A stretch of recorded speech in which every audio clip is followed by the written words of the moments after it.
Assalamualaikum warahmatullahi wabarakatuh. Kami dari kelompok 2 Hukum Pidana Adat yang terdiri dari 5 orang. Saya sendiri Salsabila. Saya Mimin Sari. Saya Siti Soleha. Saya Sinta Dewi Murni. Saya Syukur Roma.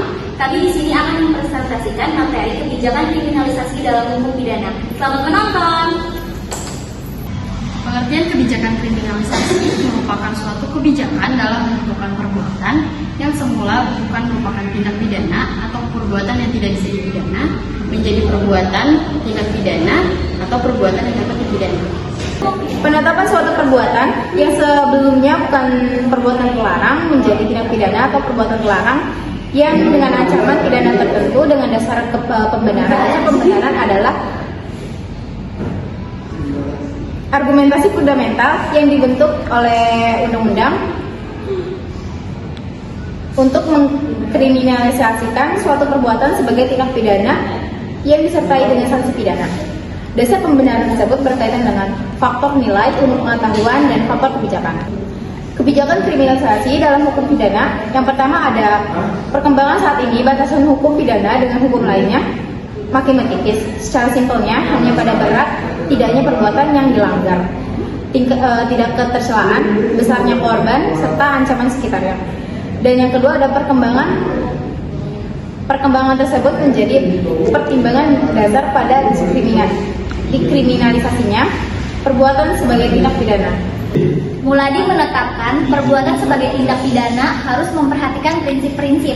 Yang pertama yaitu prinsip hukum pidana harus ditujukan untuk tujuan pembangunan. Kemudian yang kedua, perbuatan yang ingin dicegah atau ditanggulangi hukum pidana harus merupakan perbuatan yang tidak dikehendaki, yaitu yang mendatangkan kerugian material dan spiritual atas warga masyarakat.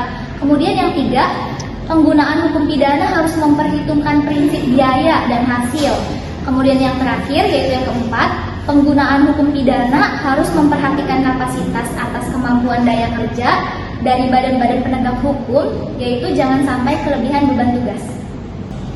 Menurut Basyuri, perlu diperhatikan batas penggunaan hukum pidana dalam masyarakat. Yang pertama, keseimbangan antara sarana yang digunakan dengan hasil yang ingin dicapai. Yang kedua, analisa biaya terhadap hasil-hasil yang dicapai dalam hubungan dengan tujuan yang ingin dicapai. Yang ketiga, penilaian atau penafsiran tujuan yang ingin dicari dikaitkan dengan prioritas-prioritas lain dalam alokasi SDM. Yang terakhir, pengaruh sosial kriminalisasi dan deskriminalisasi berkenaan dengan pengaruh-pengaruh sekunder.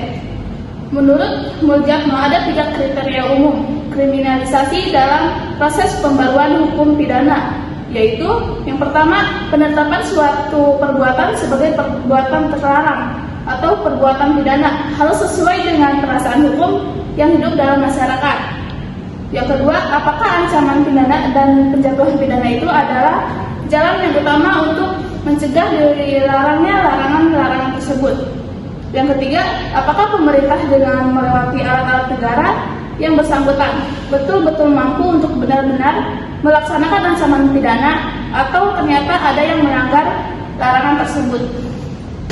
Adapun contoh dari kebijakan kriminalisasi dalam hukum pidana yaitu dahulu masalah keluarga merupakan masalah privat keluarganya saja. Namun sekarang masalah keluarga sudah menjadi bisa dipidana sesuai dengan Undang-Undang Nomor 23 Tahun 2004 tentang kekerasan dalam rumah tangga. Sekian dari kelompok kami, kurang lebihnya mohon maaf.